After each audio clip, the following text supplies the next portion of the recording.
week 3 into our series, The Armor of God. What I want to talk to you guys today is about something very specific, something that we kind of overlook in our society, something that isn't always talked about because we've never really felt it. Especially in, I say our generation, I know I'm not in the same generation as you, but starting off in my generation, and especially moving towards your generation, you guys really think that you know what peace is, but you really have no idea what peace is.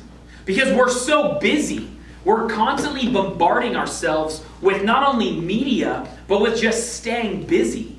Like, I can't tell you how many students I've asked, hey, can you come to this thing? Or can we hang out on this day? And they're like, no, I can't. It's finals week and I have soccer practice and I'm cheering and I got to go to my job and then I have to do this and do that. And then, you know, we're going on a family trip and there's like 10 different things they have to do in like an hour. And you guys are so busy. And while doing all of that, you're tweeting and you're updating your Facebook statuses and you're posting on Instagram and you're watching YouTube videos and you're listening to music and you're doing your homework and you're just being bombarded by life. And all of this garbage is coming into you and you're wondering, like, why do I feel stressed out all the time? Does anybody here feel stressed sometimes? There's like too much stuff going on, some of you, that you're overworked and underappreciated. And the reason why is because we don't know what peace is. We think that peace, and myself included, I think what peace is when my kids are asleep and I get to sit down and watch Netflix. That's peace to me. And I'm usually watching like 24, or we recently got into the show Lost. And these shows are like intense, like on the seat, and that's my peaceful part of my day. And then I go home, or then I go to sleep and I have nightmares about the world's about to blow up and I'm the only person who can stop it. You know what I mean? Like, that's my peaceful time of day. And then we wonder why we're freaking out all the time. And God very specifically speaks through the Apostle Paul, and he says, look, there's some things that I want you to place into your life. There's these articles of clothing, if you will, like we've been talking about over the last few weeks, that I want you to put on you very specifically, maybe not physically, but emotionally and spiritually, that I want you to line up with your life. And remember we talked about last week, Chad came up and gave you guys the story of what it means to have truth in your life. It's like a belt, if you will. That, like, you know, you wear a belt, guys, because your pants will fall down if you don't. And your life will crumble around you, like the Bible says when you build the house on some sand, that without truth, everything collapses. And I want to talk to you guys today about what peace really is and what peace really isn't. Peace isn't having alone time where no one's bothering you and you can play video games on your phone. Peace isn't when you don't have an assignment due and you just get to veg out and watch YouTube. Peace is not when you're staring at a screen looking at something, or when you're just going to the movies with some friends or eating dinner with your family. That's not peace. What peace is this indwelling thing inside of you that says, no matter what I do, no matter where I go, there's a God in the universe that cares for me, that loves me, and wants to see me succeed. What peace really is this idea that no matter how bad life gets, and no matter how many times I get pushed around and beat up and knocked down, that there's a God in the universe that loves me anyway.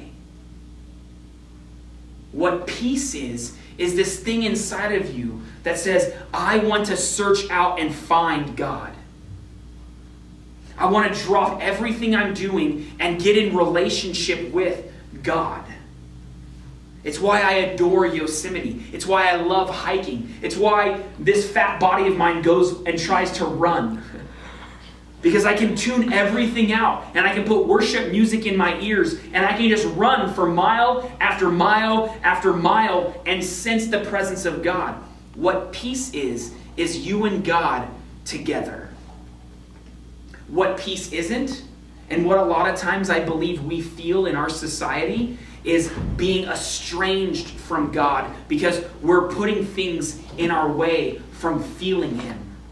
Whether that's movies or music or friendships or sports or school or clubs or music or movies. You notice I said a couple of them the same? Because we are constantly bombarding ourselves and we're trying to keep ourselves busy. Because what I believe is that if we get alone with our thoughts for too long, we start to feel something a little deeper than what we really want to feel. I don't really want to go there. That sucks. I don't really want to go there. I don't want anyone to know how bad I'm hurting. And sometimes I don't want to know how bad I'm hurting. And so I keep myself busy with the things of this world so I don't have to feel. But what I'm doing is I'm really driving myself further and further away from God. And God is beckoning me. He's calling me. He's saying, come to me. And I'm saying, God, I don't really have time for you right now because I know that if I get deeper and deeper in relationship with you, a lot of this stuff that I don't really want to deal with is going to come up. I don't want to deal with my pain. I don't want to deal with my abandonment. I don't want to deal with the fact that I feel inadequate, that I'm not cool, that I'm not popular, that I'm not pretty enough, that girls don't like me, that I'm not good at sports or whatever it may be. I don't want to deal with those things, so I'm just going to keep myself busy. And God is saying, what I need you to do is cover yourself in this idea of peace. We talked about the shirt of righteousness, on being morally correct, that living a life, a standard of living that's greater than what the world calls you to. Last week we discussed having the belt of truth, this idea that truth represents everything, that if you can't be trusted, you have nothing. And that if God can't be trusted, he's probably not really God. But I promise you, he really is God, and he will come through, and he can be trusted. Today, I want to talk to you guys about the shoes of peace. And I get it, some of the vernacular, some of the words are kind of cheesy, like, oh, I'm going to put my shoes of peace on. I keep them next to my Nikes. But bear with me with the shoes of peace, if you will. Because what Paul's saying, he's saying, I need you to put these things on the same way that you put your clothes on every day. Guys, the same way that you axe up, double pits to chesty, or whatever that old saying was. Like, I know you guys love Axe. When you walk in, it permeates my room for 2 weeks. I get it. The same way that you put your Axe body spray on is the same way that God is calling you to put his likeness, his character on. And this is what it says in the book of Ephesians chapter 6 about peace. It says, your desire to tell the good news about peace should be like shoes on your feet. In other words, this is that the same way that I wear shoes everywhere I go. Some of you are weird like John, and John hates shoes, and he's barefoot, and that's awesome. I love it. But I love shoes. I hate my feet being dirty. I hate it. I hate going to the beach and having sand in between my toes. The first thing I want to do is wash them off. I can't stand having rocks in my shoes. I hate it. The same way that I put shoes on everywhere I go, and my desire is to keep my feet clean and free from rocks and boulders and cuts and bruises, is the same way that you and I should put on this idea of peace. This idea that says, everywhere I go, I want people to know what Jesus Christ has done for me. That it should be permeating my body like Axe body spray.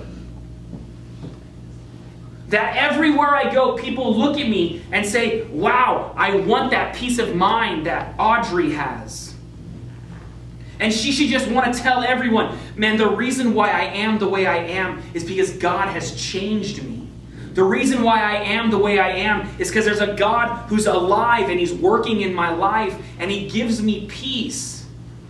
And that same God who's working in my life can work in your life too. Let me tell you about him.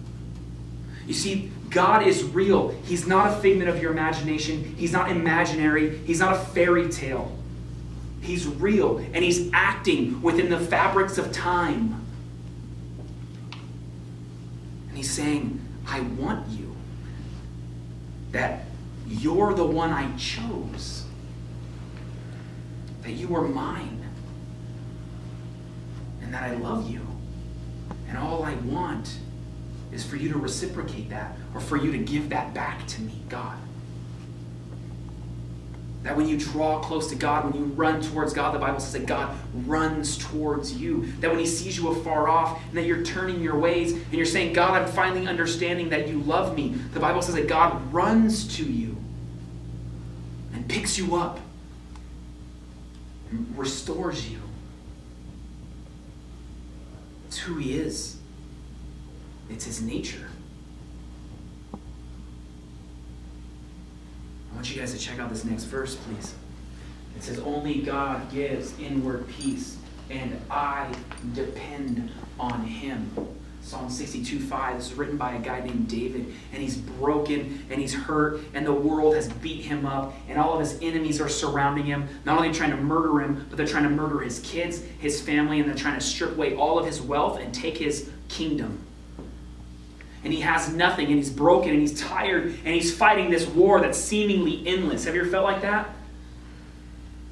You're fighting this uphill battle, and you just keep falling. That every time you seem to make ground, something heavier gets placed on your back. You can never quite make it up the hill. And David looks at the skies, and he's like, all I have is you, God. I depend solely on you. Because if I depend on things that are in and of myself, I will ultimately fail every time. Because you're not strong enough, you're not smart enough, and you're not capable enough. But God is. So this guy who's struggling with everything is saying, I find my inward peace, this place inside of me that I so desperately need, that I've been created to strive for, can only be found in you, God. Not in people, places, or things. Not in the accolades or the praise of people. Not in sports. But only in you, God. You see, you're wanting something, and I understand that because I want the same thing. I want people to accept me, to love me, and to appreciate me for who I am. But God has already done that. I don't have to earn it. I don't have to fight for it. I don't have to do anything except accept it, that he's real, that he has already done those things. See, the Bible says in the book of Ephesians chapter 6 that when you put on this armor, if you will, of God, this outfit before you go out into war, go out into your school, to go out into this world, that bad things are going to happen. That the world is surrounded by what we deem as evil. In other words, things that don't always go the way you want. That people, places, and things will be acting on your behalf or will be acting in your life, and those things you cannot control. And if you could, your life would be a lot simpler. A lot happier, probably. And what Paul tells us, he's saying, you have to be diligent in order to walk through the hardships of life, to battle against the things that are going to beat you up, chew you up, and spit you out. When you lose everything, Paul says, make sure that you put on the entire armor of God before you go into the world. You see, it's very important that you guys understand this. The same way that you get dressed before you leave the house to cover yourselves up so that people don't see you in your pajamas or worse, is the same reason why God says, cover yourselves in my character, God's character, before you go out into the world. Because if the world sees you completely naked of me, God, you will fail. Your life cannot sustain. You will be broken and battered and beaten because you need God. You have to have him. You will never be the person you're supposed to be without him. And so it's very important that you understand before you go into the world That you begin to put on these characteristics of Jesus. These promises of God. To live a life of morality with the shirt of righteousness, if you will. To be truthful to yourself, to God, and to His gospel with the belt of truth. And today, to put on the shoes of peace, knowing that God is on your side, that He's not against you, but that He's for you.